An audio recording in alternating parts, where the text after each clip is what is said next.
Okay, we're going to call the meeting to order. It's 5:03. Thank you for your patience. We had a few technical delays.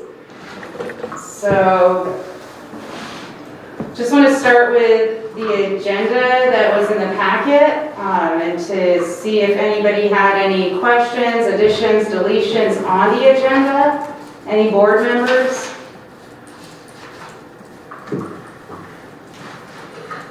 And if not, then I'll go to the public. If the public saw anything on the agenda that they felt needed to be adjusted or addressed in an upcoming meeting.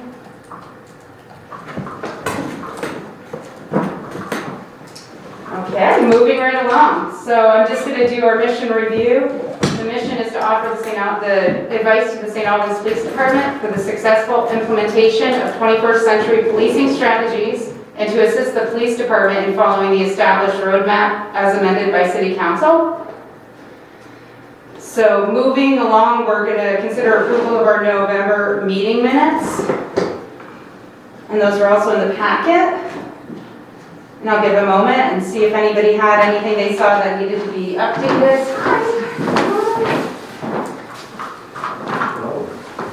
And just in time to have a quorum. That's okay, I know we're both in the same meeting. I don't know what happened.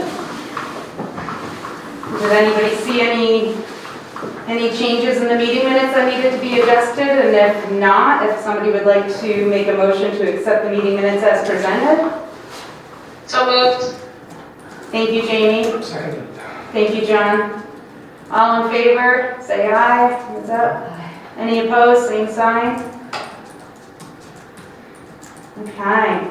So the next thing on the agenda, I put PAB positions moving forward. So full transparency, I wasn't anticipating my employment ending last year and starting 2 new positions in December. So I'm wanting to step down as chair but remain a board member.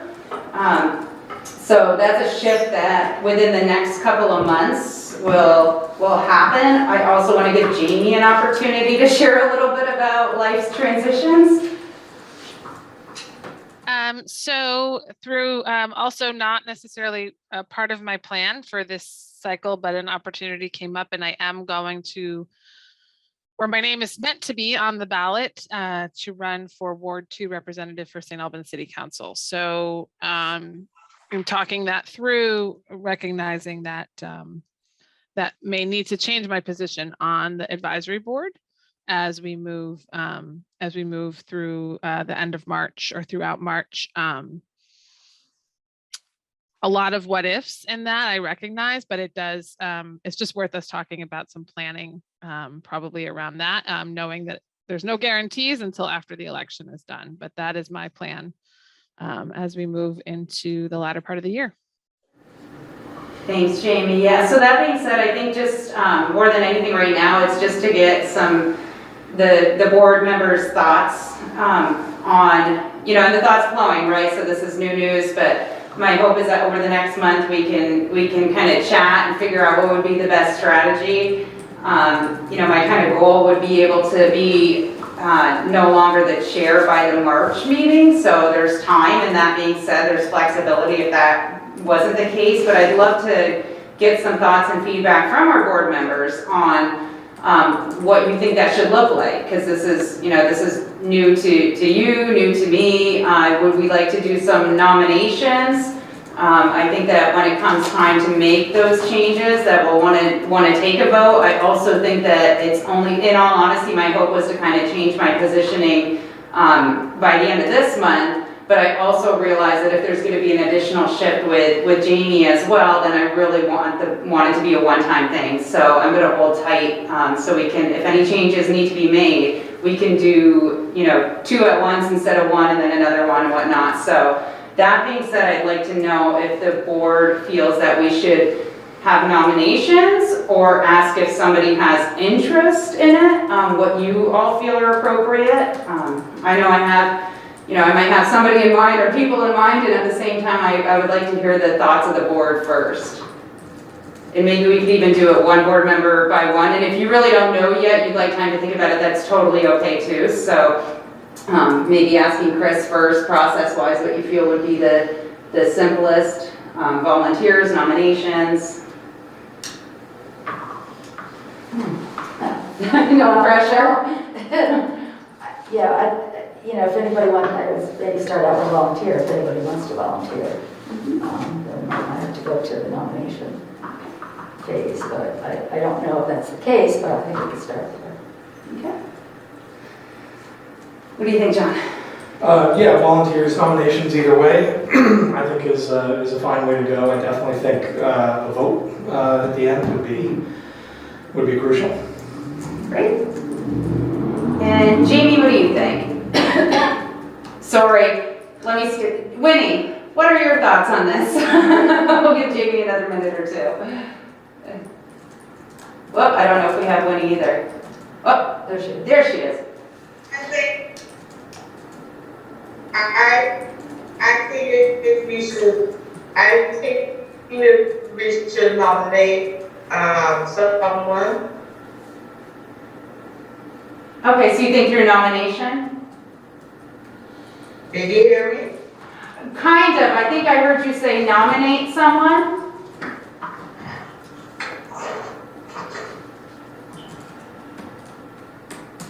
Yes. Okay, great. Thank you. And Jamie, what do you think? You know, I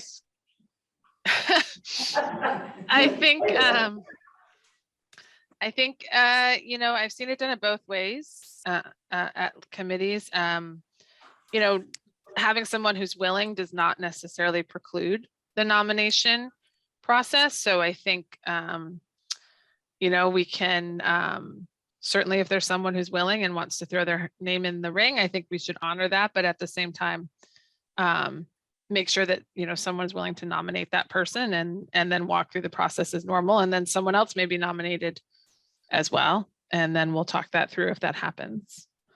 Okay. And I know that we're missing 2 other board members right now too, so I definitely want to give them an opportunity to give their thoughts. And I'll be sending out an email anyway after this. My thought is maybe to try to choose a date that if somebody would like to nominate somebody, to send that nomination via email so we can have an awareness of it. And in February's meeting, we'll obviously have this as an agenda item in February's meeting and probably again in March. Let me just see what Winnie's saying. Yes. Nominate until we can figure out the process. Okay. Yeah, thank you, Winnie. Yeah, so I think that let's plan on doing that. If somebody's nominated and they don't want to do it, then that's going to be honored and respected as well. So I'll send out an email in the very near future to all board members, just with a summary of this conversation and to encourage board members that after taking a little bit of time to think about it, if there's anybody that you'd like to nominate, then let's bring that to the surface. And then in February's meeting, let's talk about what that looks like. And I think that we'll learn more information as time goes by on when that shift would actually happen, but we know it won't be for February's meeting. Does that feel fair? Okay. All right, so the next piece on the agenda is the policy and procedure topic, and I'll turn that over to Jamie. Oh, I'm so sorry. I skipped a section. I do that every night. I apologize. The data piece. Great. So the data piece, very excited to report that we received over 100 mail responses to our survey. They are on paper, so it's just going to take a little time to compile them. And then, of course, I was in isolation for a week, and then the folks I needed to collect the surveys from were out. So we had to work through a little bit of the COVID norm. So I have them now, and we'll be compiling them in a way that this group will be able to see the responses and results in an easy manner. But overall, pleased with the response set that we got. And if we can build this into our normal process as a police advisory board, I think, however frequently we want to survey, however we want to, do follow-ups and check-ins on our progress. I was pleased to see, that response and hope that we would get more in the future. And certainly am happy about the lessons that we learned about this process and what we can do better next time and how we can do it better next time. So the goal is to have the data completely processed and visible for folks at next month's meeting.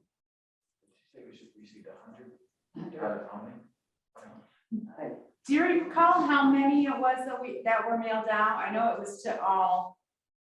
8. residents. Well, I think 1 per address. So I did have this and I apologize. So I will validate it next month, but between 800 and 1,000. So what is that? 5%? We had a 5% return. But that's not, remember, it's mailing addresses in the city. It wasn't necessarily by resident, which may be a learning opportunity for us for next time. So it was a little bit more than I was expecting, if I'm being honest, with a mail out survey just on the return rate. So we may have to decide if that's the only way we want to do it, or if we want to do a hybrid model next time we survey. But I think it's a great place to start.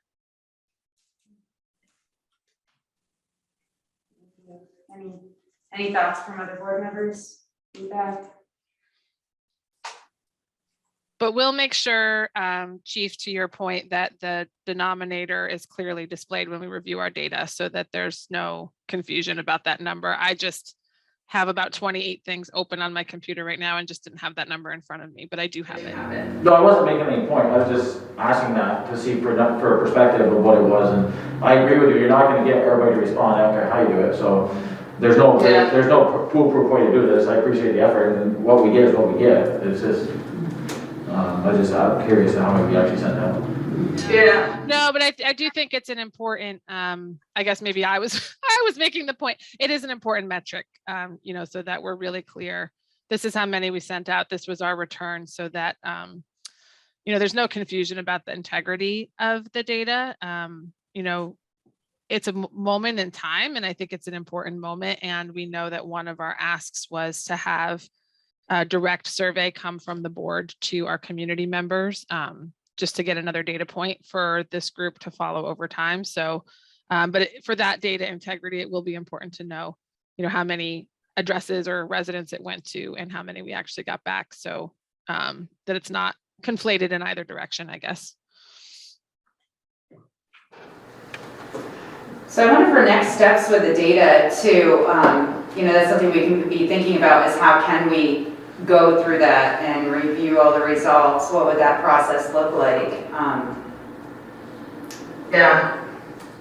I mean, my initial thought was just to and definitely would be looking for feedback from the group on this, was to present this data as a standalone, because it's the first time that we've done it, just to say, this is what we got on this date. And then if we want to join it with other data points, I know that Chief, you provide, and that we might get from other sources down the line as a total package from our committee, I think that makes sense. But just to, do something as simple as a PowerPoint for this group, that we can see the results and come up with some recommendations on steps that we can take to try to address any concerns that do come up or any trends that we see, seems like a reasonable next step. But I don't know if folks feel differently. I definitely agree with that. Don't know if there's any other thoughts. Makes sense. All right. No, go ahead. Oh, sorry. And then one other thing that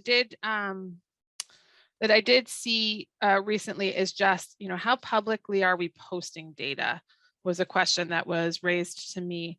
And I know that we've been working through the transparency component of our work, but then I don't know, Chief, if you've got any data that you're posting publicly on the PD website. I did not get a chance to look. This question was fairly recent for me, but I don't know if we want to do that with this data. There's not a lot we publicly post, except the yearly data, which will be going out in February, after the city council gets it. I actually have it, we compiled it, finished it today, so I can give it to you tonight if you'd like to see it. It's gonna go out publicly in February, which will give you the amount of internal investigations we did last year, the use of forces we did last year, and the race data it will come out when the state releases it. We do our own as well, because it's a little bit more accurate because we go through each ticket individually. But we rely on the state to release it because they do every municipality and law enforcement agency in the state of Vermont. So theirs will go out. I don't know when theirs will go out, it's usually February or March. But we're going to release our data in February. And that's going to do everything from total cases we did, car stops, tickets, warnings, arrests, everything in February. But I have all that for you tonight if you want to hear it.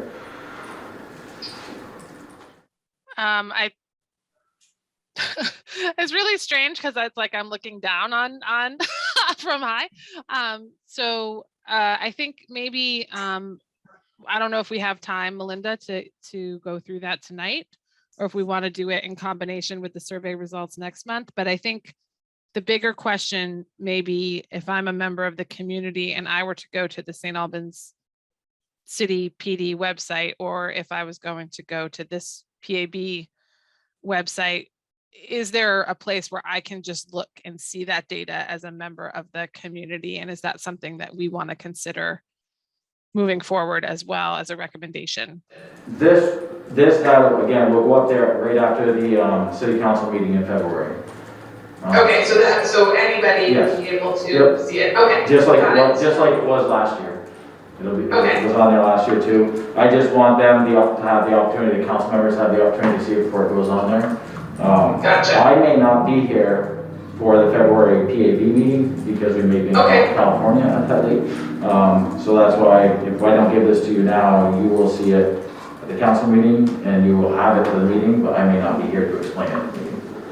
Got it. I can have somebody else here, but I may not be here, depending on when the tickets come through. Okay. I mean, I'd like to know what the PAB thinks. Honestly, we don't have, after this agenda item, the policies and procedures are not going to be a lengthy conversation. 2 minutes. So I mean, we have the time to get the overview on the data. I do think, looking at it in February wouldn't be a bad idea either because we're going to have our data as well. But I feel like at least getting kind of, if you don't mind going over it, do other board members feel okay with that? Since we're on the topic? Okay, and then we'll at least get the introductory of what's going to be up there, and then February we can touch base on it again, but I would love to hear that now. Okay. Yeah, whatever you want to, the policies, whenever Jamie's ready, you're only going to take a minute because they're all the same as last year. Okay, so let's go to the policies and get through those, and then let's get the overview on the data. And I will be the first to say that I did not send these policies out for folks to look at because they are, one is we don't have a lot of options because it's a state-driven policy, although it is one to Chief's credit that St. Albans City released in advance of the state. And then the other ones are reviews, right? They're the same as they were last year. Yeah. So I just wanted to clarify that because it didn't follow the normal, but I think it's our first set of reviews that we're doing as a PAB board, which is kind of exciting. Yeah. So the body worn camera policy is, as Jamie just said, we had released our policy, I think it was probably one of the first ones we did last year. St. Albans PD had one for a long time. St. Albans PD was actually one of the first PDs to have body worn cameras in the state of Vermont anyway, years ago. So the state came out with this one, I know the date last week or 2 weeks ago. I think this was a reaction to, they had, every department in the state had to be wearing body worn cameras by January 1st of 2022. I think what probably happened was, and I'm just speculating here, is that some departments had to buy them that didn't previously have them, and then they probably went, oh boy, some don't have policies. So the state came out with their own policy and mandated everybody have it. So we adopted it. It really is our policy. We can't change anything anyway, but we went through it. I couldn't see really any changes to our policy. It's the same policy. So we adopted the body worn policy that the state mandates. Simple as that. So body worn camera policy. The next one, selection policy. We didn't change anything in it. the next three policies we go over, the selection policy was written to change the way we selected officers moving forward. Bringing in civilian personnel to help on the hiring panel, which worked out really well. Winnie sat in on the only hiring panel we've had since we adopted this. It worked good. The only thing that changed in this was the address, because we since moved buildings. The lieutenant has been changed from ACI lieutenant, because I don't even know what that stood for, quite honestly, when I took over this role, and changed it to BCI lieutenant, which is Bureau of Criminal Investigations. And I changed what the police academy does. The police academy did away with the standard PT test as an entrance and went to the rowing machine. And the police academy has eliminated the entrance exam. Do not ask me why, but they did. And the police academy is no longer called the training academy, it's called the police academy. So that's the only changes I made. And I added emails where to get hold of them. That's it. And I'm also changing these policies from 1 year review to 3 year review, because I initially did these to get them out the door, to get them in place, but they don't need to be reviewed annually. They're not gonna, if we need to change them, we will, but they don't need to be reviewed annually. You're gonna see a lot of these, Jamie, as you know, because most of them were 1 year when we started this, and they're gonna come up quick now. We'll get them out the door and get them to 3 years. Which I guess, sorry, Chief, that may be something, you know, just for this group to feel comfortable with. We move to 3 years. This group, whoever is on it in 3 years from now would be the group to see it. So, and that is a standard. I mean, that is how we do it in healthcare. That's the standard that I'm familiar with most policies, with a few exceptions, that those are triannual reviews. So just making sure people understand that I would agree with that recommendation, and would agree with Chief's decision making on that. But I did just want to take a moment to highlight that. Well, thank you. Yeah, 1 year, I mean, we would literally be doing this multiple times a month, every month of the year. We stuck to 1 year. We're having our time keeping them now. The next one, internal affairs. Nothing changed, as policies worked well. I literally think I changed the date, or I'm sorry, the address and the date in the back, which says it's been revised. Those are the only two things that changed in this whole policy. And again, 3 years. And the last one, fair and impartial policing, the same thing, the date, the address, and the revised on the back. And it's gone to 3 years. If we have to update it in between, if something comes up from the state or some drastic change in something that comes up, we feel that we missed something, we'll change it. But everything's going to 3 years. And like I said, Jamie and I, her crew, have done probably 25 policies now, so you're going to see a lot of these come up again for 3 year reviews. But it just makes more sense. And the CLIA standard is also 3 years. So that's it for policies. Great. I have a feeling that one takes long. Any questions from board members? Questions or comments? Okay. All right, so that would have brought us to the end of the agenda. So I think we have a little bit of time. If you're comfortable giving us, Chief, a little bit of the overview of the data that'll be made public in February, that'd be great. So, per our conversations with you, meaning the board, when I say you, I mean generally the whole board. Response to resistance data was important, so we compiled our yearly response to resistance data. That's also going to go out to the city council, and it's also going to go out on our website so the public can see it. So I'm going to give you, I just made these copies, our response to resistance data for this year. I don't know how we're going to do this online, and I'll go over it. So what I just handed everybody, and Jamie and Winnie, I apologize. The response to resistance data is how many response to resistance incidents we had in calendar year 2021. So the St. John's PD responded to 9,018 calls in 2021. We had a total of 30 response resistance uses in 2021. That works out to 0.33% of the calls, not 33%, but 0.33% of the calls. So 99.67% of the time we didn't use we didn't use force of any time. So everything that's beyond non-compliant handcuffing is a use of force. So that means, in layman's terms, that if I am trying to place somebody in custody and ask them to turn around, put their hands behind their back, and they do, and as soon as I grab their wrist, which is standard, you grab one wrist and you apply a handcuff, and they pull away. As soon as they pull away and you squeeze the wrist, that's use of force. That's as minimal as it has to be, all the way up to deadly force. Anything in between there is a use of force. So, to be honest with you, I expected these numbers to be a little higher, only because everything is reported as a use of force. But this is what we came out with. 30 uses of force for 2021. How does that compare with how many years?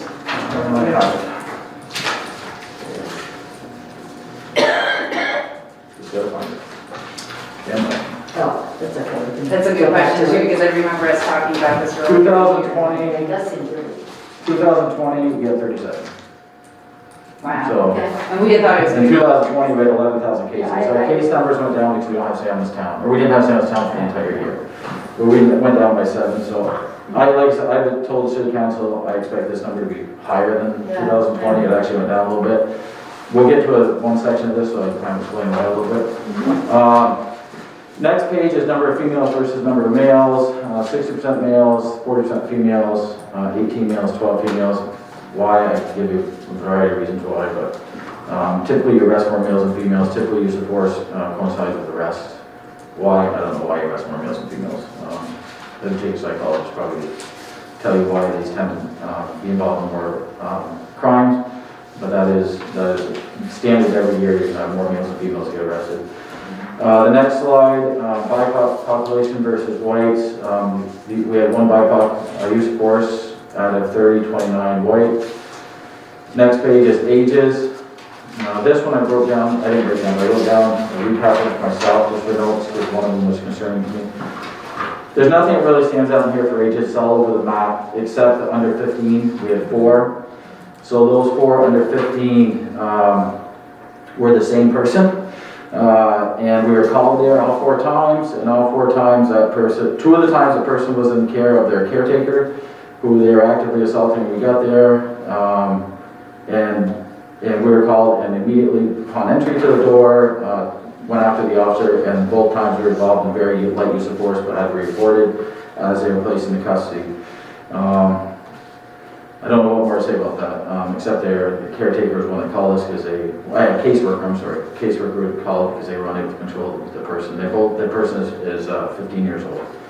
Can I ask a question on that? Yeah. So is it safe to say that if there's 30 incidents, that doesn't necessarily mean it's 30 different people? It could be 22 people, but Yeah. somewhere, okay. Yeah, so of that one, like I said, that happened to be the same person in this case. And it counts 4 times. It counts 4 times. Gotcha. So there was 4 different instances. Right, right. Nothing else in here. Incidences as opposed to people. Nothing else in here stood out to me as far as age, and it's kind of all over the map. If I was not in this profession, I looked at this, I would assume, 25% is in 41 to 50, 25% is in 31 to 40. I would assume that would be generally where the ages would be, and it drops off when you get older, it drops off when you get younger. Right. But I don't know where that indicates a whole lot. That's probably the population more that that's deal with. Next page is what the use of force is, taser use of force, because that's always a point people want to know. We had one taser displayed that wasn't utilized, which means it came out of the holster of the officer, pointed at the person, and the person recognized it. So if you pull a taser out, the person doesn't see it, it doesn't count as use of force. I can't see, don't know where that happened, other than if you were standing outside a door, you were going to make entry, and you had the taser out in preparation to use it, but the person never saw it, that doesn't count. Nobody saw it. It didn't do anything to the situation. It didn't have any effect on the person. If that person sees it, it's now use of force. Even if you didn't use it, if they saw it, all they had to do is see it, it's now use of force. Gotcha. So in this case, taser was displayed, but not utilized, which means the person saw the taser, or you believe they saw the taser. And that's how, so if you see that bottom right corner of that page, 61 officers were involved in this 30 use of forces. So there were 30 use of force instances, but there were 61 officers involved. So does that mean there was 2 at every one? Could be, I didn't break that down, or it could be that there were 5 at one at a bunch of other ones. The last page kind of breaks down every use of force. So de-escalation was used 61 times. So 61 officers were there, so we looked at each use of force. None of these happened where there was no de-escalation attempted. None of these happened where the officer didn't at least get a chance to say something. Try something. Sometimes that does happen. There are times where it literally happens so quickly the officer didn't try anything, which is often the case more accurately in lethal use, deadly force. Escort, which means that, again, you get somebody handcuffed or you're about to handcuff them and they try to get away and you put them in what's called an escort position, which just more or less means that you put some pressure on their wrist to guide them or on their shoulder to guide them towards the cruiser or out or into a building. That's an escort. You haven't put them on the ground, I think you're just more or less manipulating their body to move them in a direction. Soft hand control is grabbing the wrist or shoulder. Hard hand control is likely doing the same thing, but it's a little more force. It's going to cause some pain compliance. OC is your pepper spray. Taser is self-explanatory. Less lethal is a beanbag round. We didn't do any of that. Firearm displayed 7 times. Officers injured. So this officer injured is a problem. We review the use of forces and we're seeing it, and it's happening across the country, and you're hearing more and more use of force instructors complaining that officers are so slow to go to force now because they're so worried about the ramifications that that number keeps climbing every year, and that's a problem. I'm not saying officers are so worried if I go to force them to get in trouble by somebody that they're spending a lot of time. We watch video after video of these forces where officers are trying to talk, and people are literally pushing them back and they're not reacting, and that's a problem. But that's a training issue. We'll deal with it. So nobody wants to go hands-on. We aren't encouraging anybody to go hands-on people. However, there has to be a point where you can't allow an officer to get hurt over and over again, and that's seven times this year. We've had some pretty significant injuries. We haven't, by the way, not a single injury was reported by any of the use of forces to the public, on the public. So that was a good thing. So, but that's it for our use of force report. Thank you, and you said this is what will be up on the website. That is, this whole PowerPoint will be on the, or PowerPoint. That's awesome. Way will be on the website. The only thing won't be is that little recap I did, which is explained before the kids. Any questions on that before I go to the IA? Can my raised hand function Yeah. once again doesn't seem to exist. I'm so sorry. So if I can just ask a quick question. So I know, I think I heard you correctly. If the officer draws the taser, Yes. that's considered use of force if the person saw it. Correct. So, and I believe that I believe that you have a policy that has some built-in accountability, but just for everyone on the call's sake, and even for my own edification a little bit, can you just explain what the expectation is? So if the officer draws his or her or their taser, the expectation would be that they fill out a report, and that's how you're gathering that data, or how are you getting that information if they don't actually use it? Yeah, so a taser is a state policy as well, one of the few state mandated policies. So a taser is a standalone use of force policy. A taser use, or even a use can be deploying it or drawing it and it being observed by the person. That is a separate use of force policy. It still gets reported just like everything else, but there's actually a separate reporting form for taser. So they are mandated to report that. Even if they just took it out of their holster and the person observed it, that is a reportable use of a taser. And does a gun fit into that same category, or is it the same thing, has its own? Exactly, has its own. And a gun is the same exact thing. If I unholstered my weapon outside of the door, which is a great example, and the person never saw it, you're getting ready to make entry, person never saw it, things change, you reholster and you make entry, that doesn't go as a use of force. If I pull my gun out and display it and the person sees it, that's a use of force. When you see 7 firearms drawn, the typical reason those are drawn is a felony car stop or a building search. Those are the majority of times that a weapon is drawn and, thank God not used. But felony car stops dictate that a weapon is used on a felony car stop. And this may sound like a stupid question because I'm not sure anymore what all the options are, but if it's something like a nightstick or mace, if they were to pull out the mace and then not actually use it, would that also count, or? That just goes under regular report. That, when it comes down to a baton, which is another term for nightstick, or OC spray, those both just fall under regular use of force reports. All of this goes under regular use of force report as well. It's just taser and firearm have a separate report in addition to. Okay, And those are both state mandated. okay, but it would go under the use of force. Yeah, the use of force that I just went over encapsulates everything. But those have additional reporting points that are mandatory. And I think the reason are is those can lead to substantial injury. Taser can, people don't always realize that, and firearm for the obvious reasons, but taser can also lead to a substantial injury. Okay. That's my belief as to why they have separate reporting forms. Thank you. Yeah, one thing that you'll see too, Jamie, when you can look at the spreadsheet, it's actually listed below with like the OC, the taser, the less lethal, so it has them listed below. We'll make sure I'm gonna bring this to you. Okay, Thank you. so that's probably one of my questions sounded a little silly. No, it didn't. That clarified a lot. That's a good question. The next thing I have is the internal affairs investigation data for everybody. Sorry, I thought it was. And I'm trying to find last year's internal affairs data. So this is the 2021 calendar year internal affairs, which means anytime we did an investigation based on a complaint against an employee. I'll start off with a comparison. Last year, calendar year 2020, we did 12 internal investigations.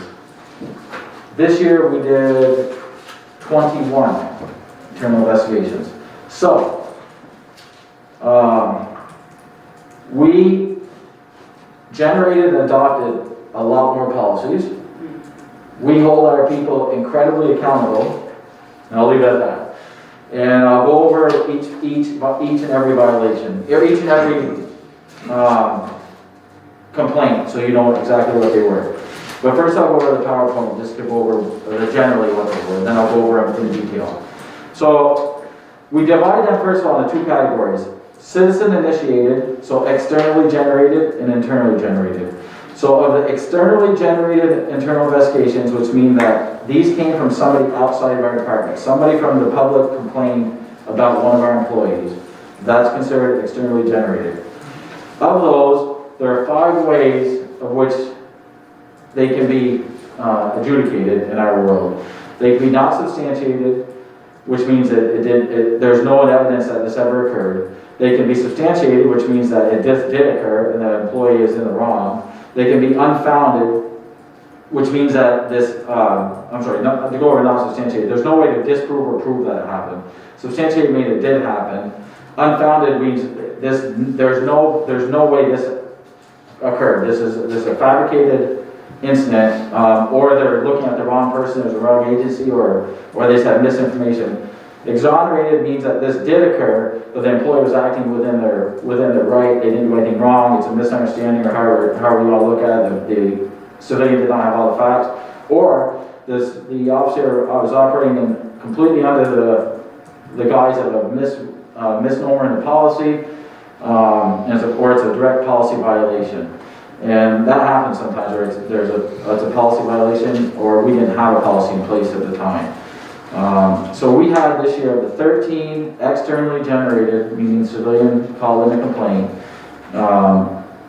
We had 5 that were substantiated, so 5 times we had officers that were absolutely did something that they shouldn't have done, mishandled something, and we dealt with it. 2 times it was unfounded, 5 times the officer was exonerated, 1 time there was a policy violation, we did not have a policy for it. That should be written another way. And 1 time it wasn't substantiated at all.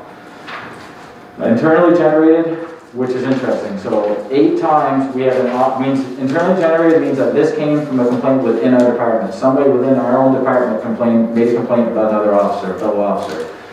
So the good thing about this is, and the bad thing, depending on how you look at it, the good thing is that we are holding everybody accountable. We are asking them to hold each other accountable, and by God they are. So all 8 times a fellow officer said, hey, this officer, I don't think they did something right. All 8 times it was substantiated. So all 8 times they complained, they were right. Somebody did something that wasn't right. And we took care of it. And this is how it ended up, the last page. Loss of AL or suspension 4 times. New policies 5 times, which is why Jamie's so busy. No action taken 9 times, and that comes from the front page of some stuff exonerated, unfounded, not substantiated. Written reprimand 5 times, which is the lowest course of discipline. 2 people resigned during the investigation, and 2 times Act 56 reported. Act 56, as some of you may or may not remember, is what we're mandated by the Vermont Criminal Justice Council, which says that somebody, he was either arrested, on or off duty, it's an Act 56 violation, or they violate a policy knowingly, it's an Act 56 violation, or they fail to completely investigate a case, more or less, for layman's terms of dereliction of duty, it's an Act 56 violation. You can be decertified by the Vermont Criminal Justice Training Council if you violate Act 56 more than once, or one time if it's an arrest. So that's how everything broke down. I think we did a great job on our internal investigations this year, I really do. We have the option, if you remember our internal investigation policy, that we can do them in-house. We have one lieutenant that does them, or we can send them out to MRI. We had one done by MRI this year. Actually, no, sorry, we had two done by MRI this year. What the deciding factor there is, if we think that this is something that could end up in termination, then we'll look at sending to MRI to keep it cleaner, meaning that we're not making the final decision on that in case there's a lawsuit down the road or something like that, or we don't want to get in the bind of that, or if we think that there's extenuating factors where there's could be a conflict of interest within the PD, we'll send to MRI. That's what we have them on contract for. They do a great job. But generally speaking, we keep them in-house. And we'll run it by city manager if we think there's reason to send them to MRI. But we've used them a couple times this year. And it's worked out well. Yeah, I go over each thing for you so you know how they came in, when and how it worked out. The first one came in right off the bat, I think it was January 2nd last year. So January was our first one, externally generated. And this is how they're written up by the larger organizations in the state of Vermont, so I wrote them the same way. The synopsis was, inquiry into an allegation an officer had stopped a female for speeding. The female called and said she did not believe she was traveling as fast as she was going, and she said that the officer told her that he was going to lie when he got to court and tell the judge that she was traveling much faster than she was if she contested the ticket. The outcome was we looked at the body camera. That's not all what the discussion was on the side of the road. When we confronted the female, she changed her statement and advised she was only saying that because she didn't want the ticket. So now he was exonerated. Complaint number 2 came in January. This one was on a previous employee that resigned the year before. When he resigned, he walked out, left all his stuff there. We tasked another another current investigator with going through his files to clean them out, see if there's any casework that needed to be followed up on. When he did, he found that there were several cases in there that never got taken care of, like they were pending, only they were pending with court work. So that was not 56 violation. He failed to complete cases that some were very old. So that employee was no longer with us. That doesn't preclude internal investigations. Even an employee is no longer with you for termination, resignation, retirement, you still have to do an internal investigation.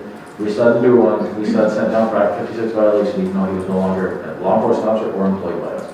So that was a big one we did. It took a ton of work, even though he was no longer with us. That was January. Another one in January started off hard last year. Synopsis, externally generated, came from the public. Inquiry into an allegation an officer has stolen a female child's insulin during a DUI stop. Body cameras are great.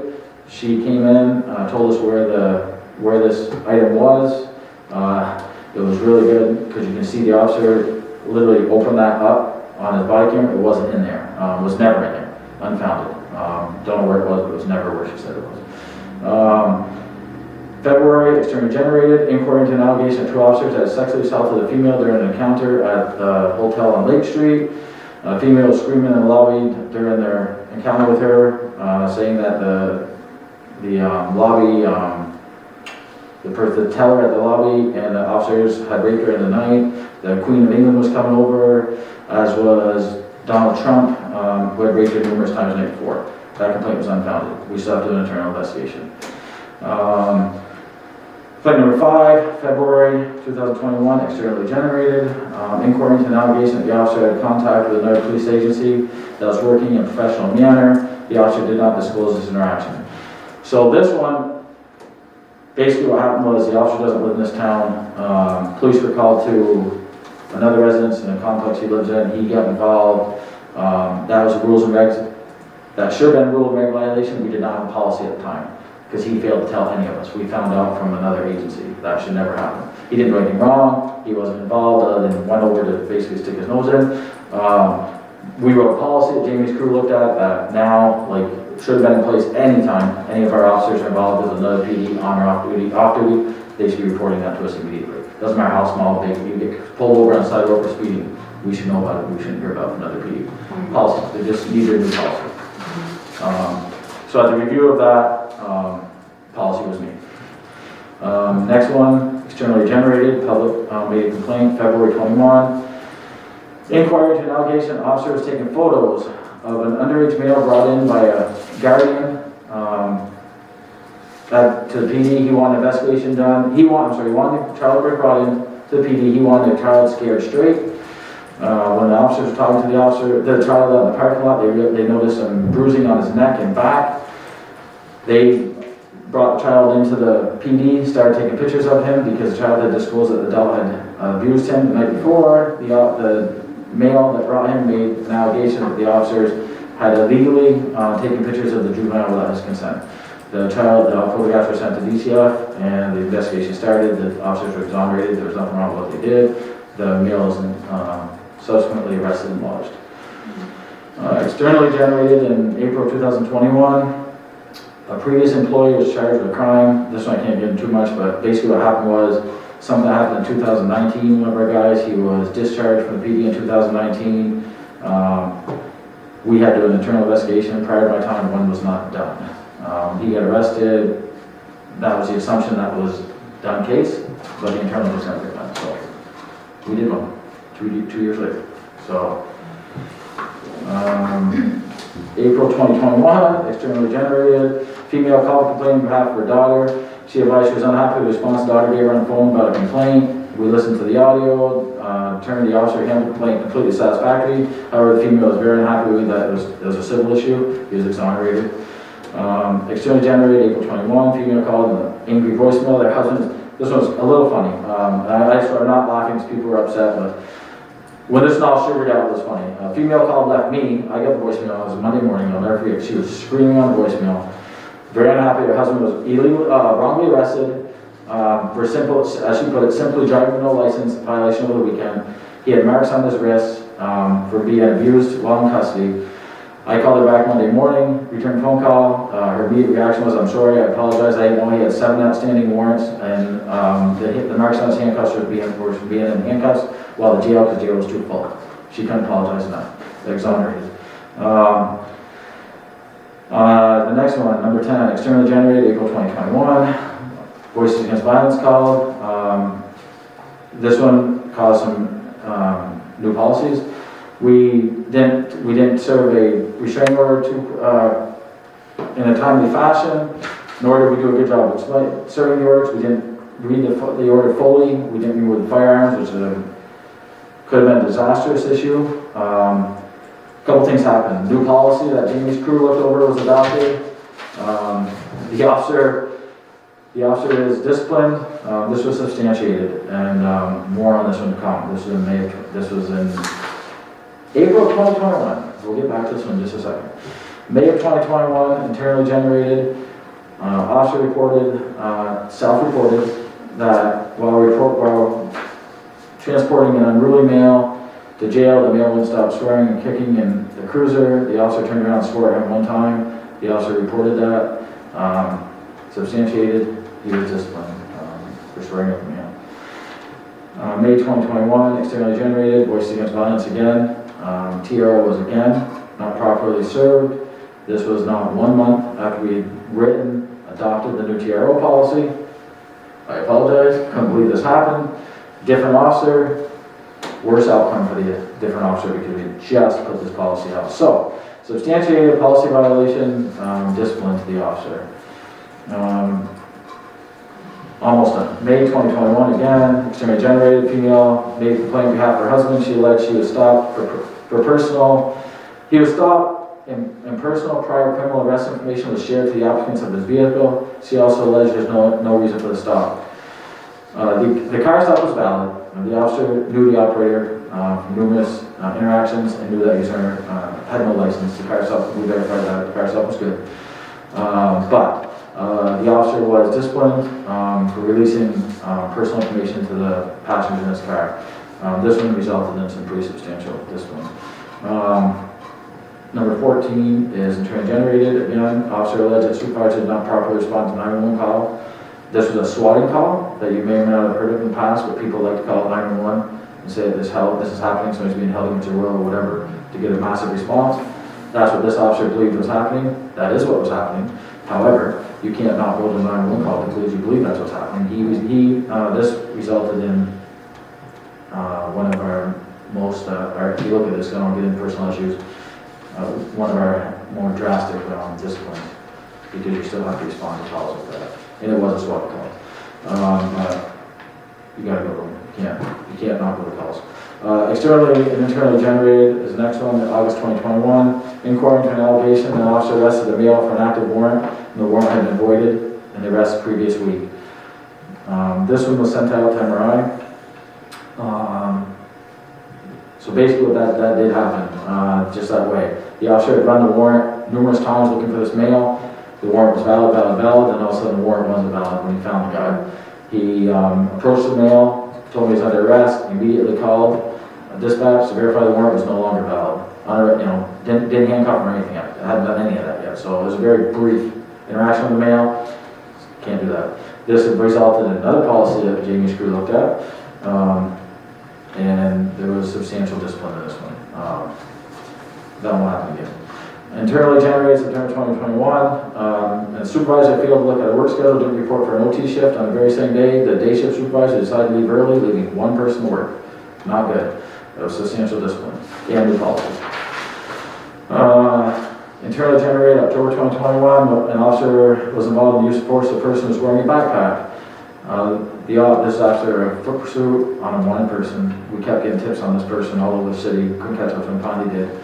Foot pursuit. There wasn't much for use of force, but get him on the ground. Wearing a backpack, the officer pulled the knife out to cut the backpack off the person because he didn't want to handcuff him and take the backpack off. Not a great idea. Substantiated complaint, and officer was disciplined. Complaint internally generated 2021 October. Officer did not thoroughly read a TRO. Simple as it sounds, happens. Complaint was substantiated. This officer was also disciplined and given remedial training on reading TROs. Can't make this up. Again, internally generated. The good thing here is all these are voices complained on this, but this one was internally generated because another officer caught it. It's like, can't believe I'm reading these. So, we serve a lot of TROs, just so you guys know. This isn't like the only 3 we served this year. We're probably serving more than 5 a week. We're down 3. October 2021, internally generated again. An officer encountered a citizen who mentioned that after the officer had been observed in a local establishment acting in a way that drew attention to themselves. This was substantiated. We're officers, whether on duty or off duty, everybody in the city knows who we are, so you gotta be professional at all times. You can't draw attention to yourself. That's why you gotta be very careful where you go and what you do and who you hang out with. Substantiated. Another new policy. Complaint externally and internally generated in November. An officer didn't do a thorough investigation and call for service. A second officer took a call about an hour later from the complainant. So he complained about the original officer not doing a good job, and then the complainant actually called the next day, thanking the second officer doing such a great job and making a complaint about the first officer. Substantiated.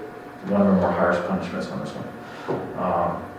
And the last one, externally generated. Allegation the officer was not professional during a child custody swap. Complaint advised the officer shouldn't have even been there. The officer was not truthful in why he was there. The officer, this one was exonerated because that complainant did not know was that officer was there because he was called to be there by the ex-wife because she was scared to death of her husband. And he was there on her behalf. And the officer just wouldn't tell him that because he might get her, throw her back in place. That's it. So it's kind of fast, kind of dirty, but it sounds worse than it is. We dealt with 9,000 calls. I don't know how many thousands of people we deal with.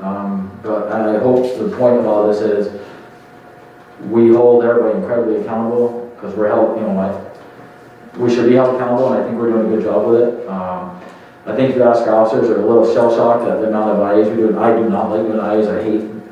I don't want people thinking that's what we're out to do. That's the last thing I want to do.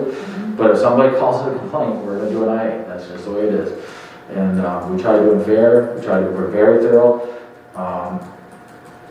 The Criminal Justice Training Council demands it, and I'm the one held responsible for it. So if I don't do it, I lose my certifications. If I don't make sure they're done, that's the end of my career. So we make sure they're done. And I don't care how small it is, even, not pick on anybody, even the lady that's claiming that Donald Trump and everybody's sexually assaulting her, still requires a full internal, interviewing the person that works at the hotel, the officers, and everybody standing there, even though the likelihood of that happening is probably fairly slim. So, that's kind of the synopsis of it. And the last, unless you have a question on that, the last thing I have is just our general stats, if you want those. Real quick, this isn't a whole lot, but I do have our general stats. Yeah.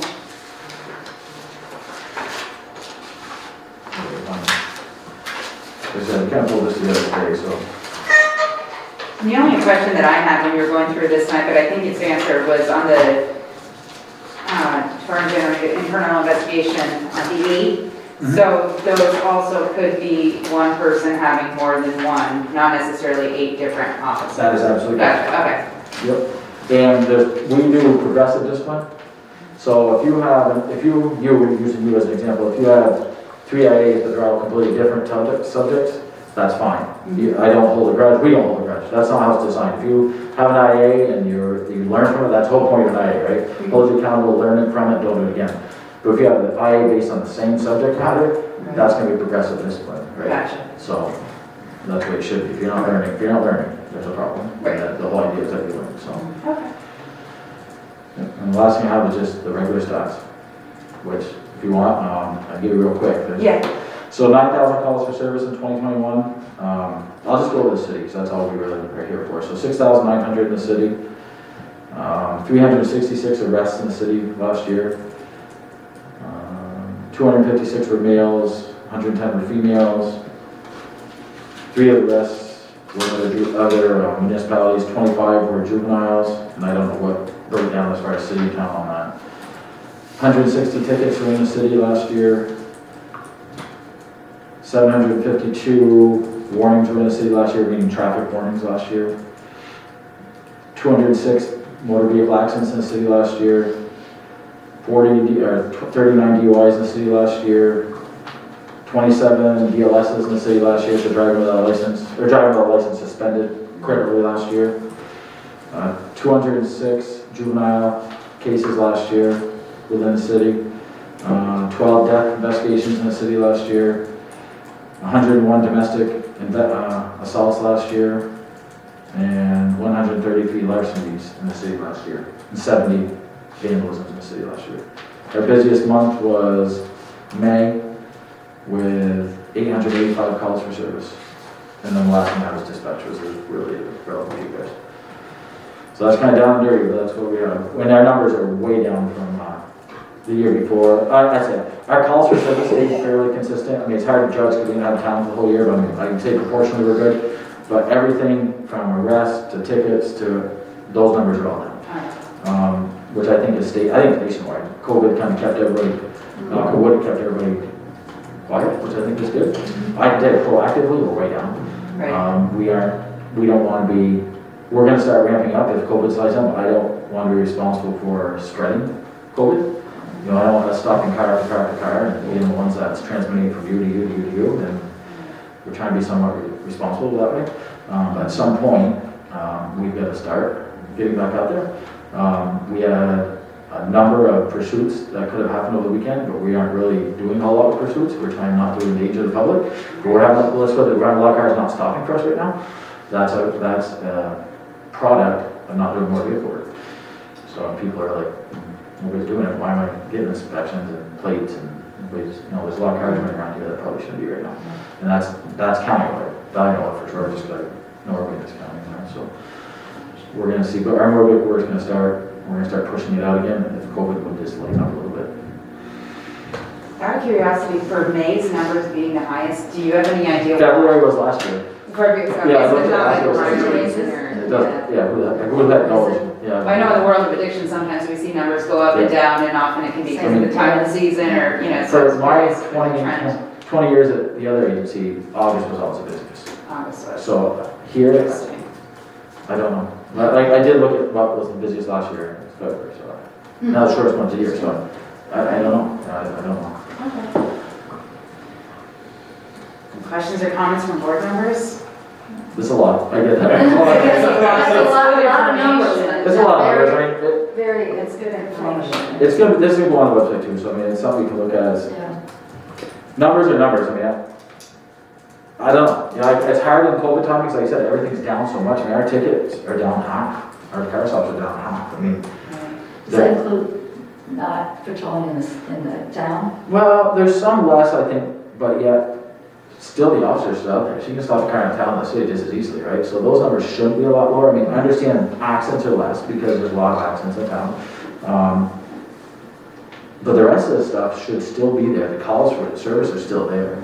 Tickets and warnings should still be, there's plenty of cars that stop right here for the same violations, so, I just think we're definitely not proactive, and that's, we ran under phases under COVID, phase 1, phase 2, phase 3, based on the COVID numbers, and we had a certain phase, we were literally only stopping for safety violations, because we did not want to be the cause of spreading COVID. Yeah.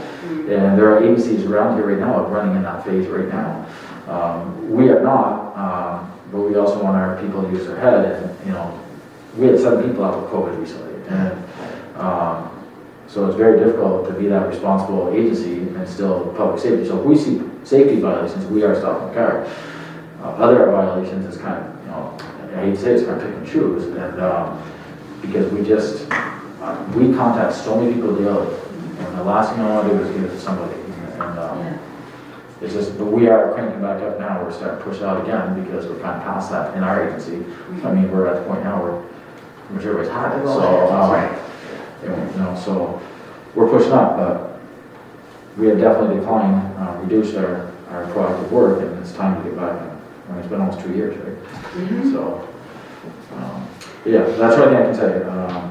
I don't see, I'm not the type, I've never been a stat-driven person. I've never been that person that says, everything, hammer the public for anything, and it's all about education anyway, but I do think that you can't let it get to the point where nobody's following any type of law or, standard out there, because that's when things do get dangerous, so. But we'll see what we can do. He's back up there. As far as the other calls, they come to us. I mean, I can't. I look at the general arrest, and I was looking at the general list. I mean, almost every arrest we had this year, because we did so little proactive, was externally generated. We're called to it, so. Right. Awesome. So even the last one you said that's going to be posted too? Yeah. Thank you. Winnie, Jamie, any thoughts or questions before we move forward? No? Winnie's unmuted, but I don't know if she's trying to say something. It just has a little internet delay. I had one question. I think it's a simple one, but for the complaints that you read through or grievances, someone circles back with the person who filed the grievance and lets them know an outcome. Yep. I know you can't get into specific employment details, but Yep. Every per our IA policy, it's we send a letter to the complainant advising that we received their complaint, and it's been issued. It gets issued a complaint number, and then they get the name of the person investigating it, which is typically our 1 lieutenant or MRI, and then they get my contact information, and then at the end of it, they get a letter advising that this officer, and they actually find out that substantiated exonerate, they get the outcome of it as well. The only thing they don't get is what the discipline was, because that's a personnel issue. But they get the outcome. Then sometimes I give my number at the end of it, so I get a call this week on one. So the person called me and said, "Can you just clarify?" So I can clarify, I just can't tell you. So they're happy with they're happy with the conversation. They thank us, and that's the end of it. But they get letters. and there's a policy that governs this. I know we looked at it. It was one of the many. Yep. But just wanted to make sure that was still Yep. the case. Thank you. Any other questions or comments from board members? No. Okay, so that brings us to the next item on the agenda, which is public comment. And we thank you for being here. And no, it's the March one. Thank you. I may be in February, I'll let you know for it, but Sounds good. you're everything. If not, you want somebody else here? I'll get somebody else. I think I'm inclined to say no, Yeah. but we'll see if the board, I don't know, how do you, with Jamie and Winnie as well, and Sean, what do you think? Should we have somebody here available for questions for the February meeting for the data? Yeah, we're gonna get to public comment in just 1 second. We're almost there. Thank you, Tim. Just let me know, it can be Weatherby's on duty, so if you want him and he decides you don't want me to send it. Okay, perfect. I appreciate everybody's time. Thank you. Winnie, nice seeing you, kind of. Well, then actually, I'm guessing, Dan, are you wanting to make a comment before the chief leaves? Yes. Okay, sorry. That just sunk in all of a sudden. So yeah, I'm gonna open the floor to public comment, and Dan, absolutely. Are you ready for public comment? We sure are. You're up. Okay, great. I'm having a little bit of a hard time hearing everything, but I'll try to make this quick. First of all, kudos to Angela Bernard for the minutes from the meeting. Oh, by the way, I'm Dan Toll, and I don't know if all of you were at the November 23rd meeting, but I gave a presentation to you folks about peer support crisis response. So that's who I am. And the minutes from that meeting were superb. So kudos to Angela. The second comment I wanted to make was to Jamie. We had just FYI, as you all may remember, I was on the Montpelier Police Advisory Board. We had 2 members of the city council on our board. And I would say that was a real positive for us because they were not only in the advisory board meetings, but obviously they were going to city council. So that, just to throw that out as what another town did. You probably don't want to hear that, Jay, because you're probably trying to pry your way off the committee, but just FYI. Next, I just wanted to mention there have been a number of developments in crisis response. I won't go into great detail, but if you all heard the governor's address, he talked about this Vermont State Police, the embedded social workers. He talked about the Rutland mobile crisis model. There were some inaccuracies. The way he articulated it wasn't exactly correct, but I won't fault it. Fundamentally, he was on the right page in terms of where things are going. In addition, I just wanted to mention that we are lobbying, myself and my fellow mental health advocates are right now lobbying the Senate Health and Welfare Committee as well as the House Healthcare Committee to get funding for peer response crisis initiatives. There's actually a bill tomorrow that I was hoping to testify for, but I didn't find out about the bill till last Friday, and the test slots were filled up. But the bill is to set up a mental health crisis response working group. It's very likely that I'm very much hoping that I'll be a member of that group. But in the meantime, my fellow advocates and I are working on giving input into that bill.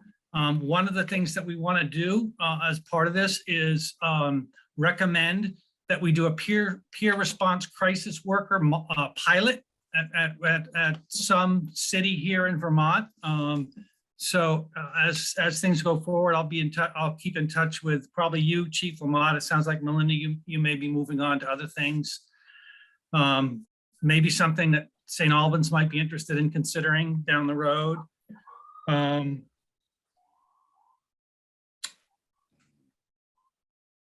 Yeah, and I guess the last thing is the Montpelier. I think I mentioned that the Montpelier Advisory Board had recommended adding an additional 1.5 FTEs. That would be a combination of an embedded crisis response social worker like Sam and a peer support crisis worker. Right now, the city has funded a 1/2 an FTE, and it looks like it looks like that 1/2 FTE is going to be a social worker from Washington County Mental Health as opposed to a peer crisis worker.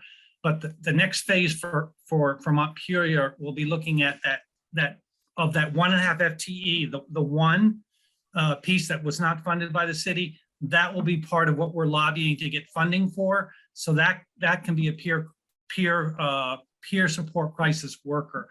And again, Chief Lawad, I'll be looping back to you to kind of fill you in on all this and see how this impacts, what you folks are doing.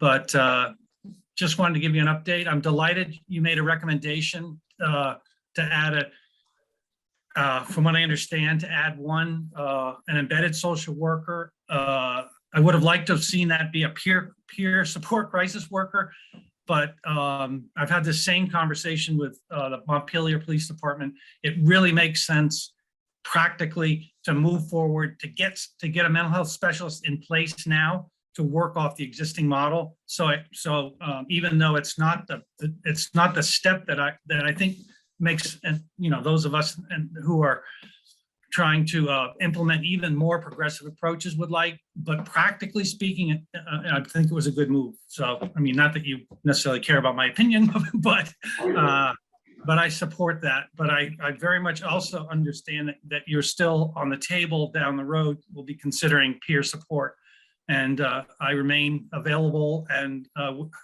willing to help in any way I can. I appreciate that. Thank you, Dan. I'm Well, sure we'll be in communication soon on a couple of different initiatives, so it's so good to see you again. Yeah, likewise. Nice to see you all.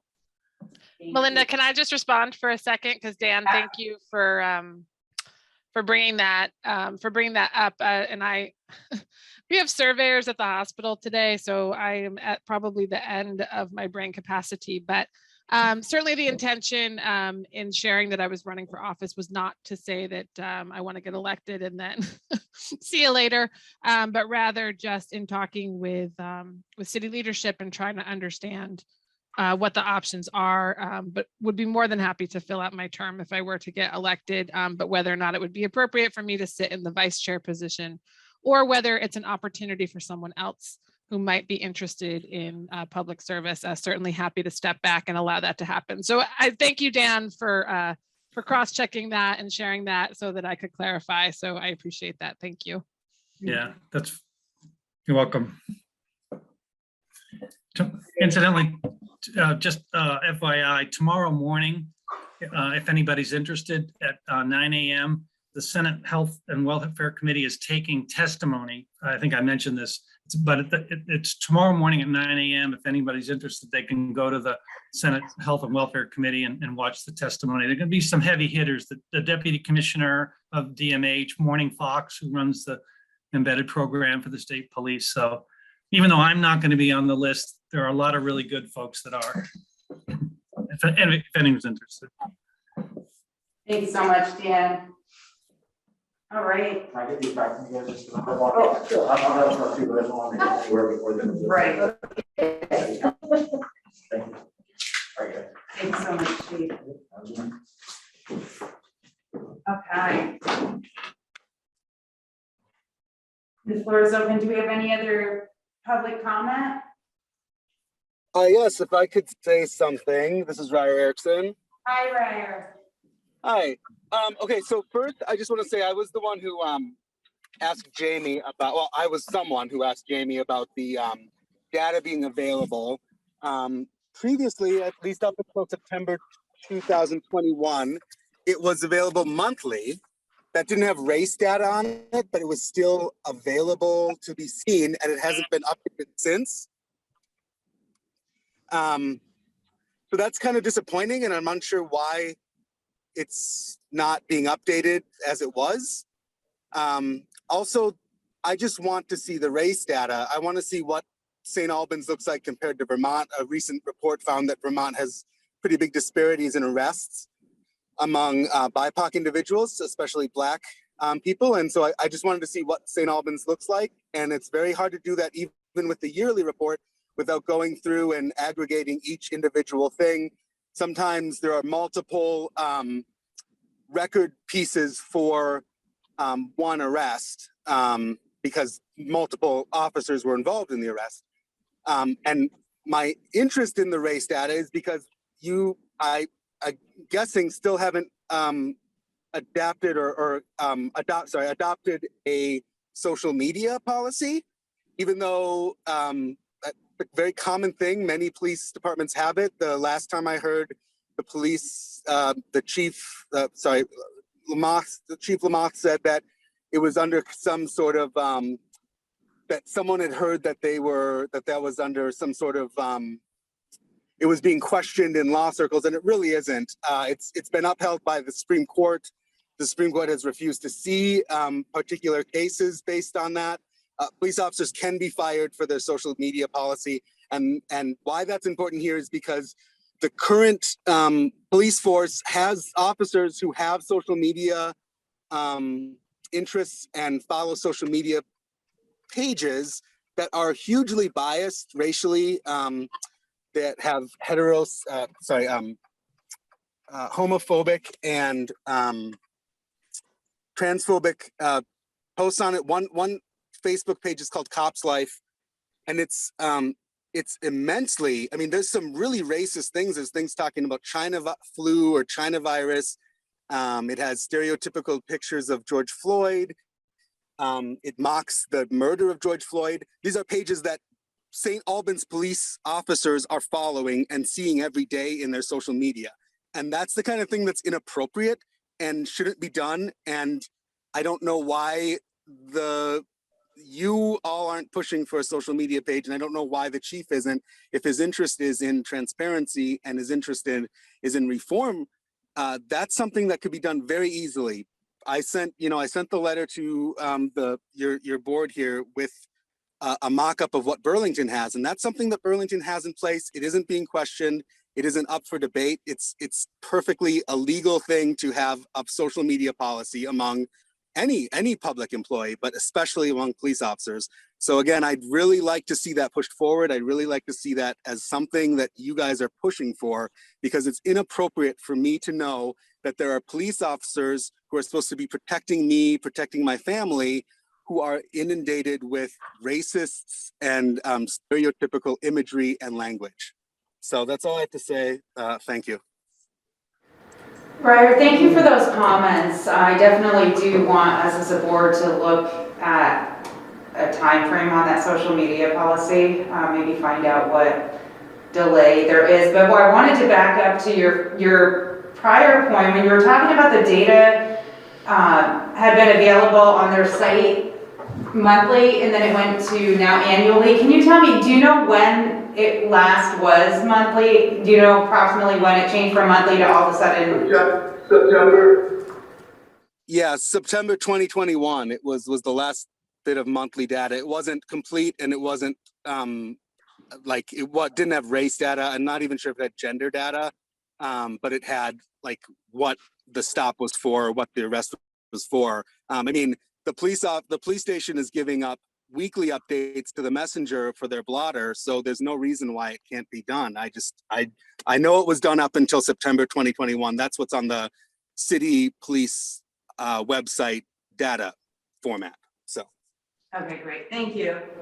And I think, Melinda, I was having a hard time hearing Chief, so I may have misunderstood what his answer to that question was, but it's probably, once that data goes through city council, worth asking why we can't have it for monthly, especially if that's what we used to do. And the social media policy just is something that we saw offline. Had an opportunity to see a draft, and actually I think it was on the agenda to follow up on Melinda a couple months ago, and then we had to table a few things, and I'm afraid that was one of them. Yeah. So probably worth pushing to have that on next month's agenda. And I will say that my understanding from Chief is that city attorneys have it under review, but I do know that at the time a few months ago, in my work, we have struggled in general with employee law, not maybe specific to police force. And it's great if there's legislative or a case precedent that says that that we need to be able to hold people accountable to that. I know in Vermont employment law has some challenges with that. So I may have convoluted that conversation last time we talked about it, so I apologize for that. But I do know that that one is on the list, and I think it just fell off in favor of busy agendas and just need to bring it back. Exactly. Yeah, no, we'll definitely get that on the agenda, and then also inquire the frequency of the data being posted publicly and what options there could be to make it more than annual if that was going to be the intention. So thank you for that. Okay. Are there any other comments from board or public? And if not, we have gone through our agenda, so I would, if there's nothing further, then I would take a motion to, first I want to thank everybody. Thank you so much, board members, for your faithful service, and thank you for public for attending. And if there's nothing else that anybody has, then I would entertain a motion to adjourn. Make a motion to adjourn. Thank you, Chris. Second. Thank you, John. All in favor, say aye. Any opposed? Same sign. Okay, thank you all so much.